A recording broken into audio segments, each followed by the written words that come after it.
ఇక్కడ మనము ఇజ్రాయెల్ దేశానికి కూడా మనం కృతజ్ఞతలు తెలుపుకోవాలి. రఫేల్ యుద్ధ విమానాలు ఇచ్చింది వాళ్ళే మనకు. మనం ఊరికే అంటాం కదా, ఓ వీడు క్రైస్తవుడు, వీడు క్రిస్టియనోడు, మీరు వెళ్ళిపోర్రా మీ దేశాలకు, గొర్రె బిడ్డలు, బర్రె బిడ్డలు అని అవమానాల పాలు చేస్తారు కదా. ఇప్పుడు ఇజ్రాయెల్ సహకారం లేకుంటే ఇది జరిగేదా మనకు? దేనికి దానికి మాట్లాడుకుందాం.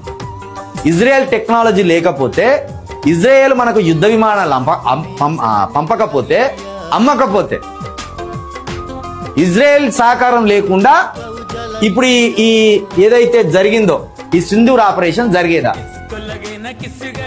ఆ యుద్ధ విమానం వల్లనే కదా మనం ఇంత సక్సెస్ఫుల్ గా ఆపరేషన్ కంప్లీట్ చేసి వచ్చింది.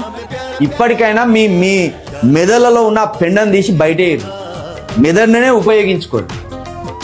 మీ ఇక్కడ ఉన్న ఈ బుర్రలో ఉన్న పెండను తీసి పక్కన పెట్టండి. ప్రపంచ దేశాలతోటి కలిసి బతకాలి మనం.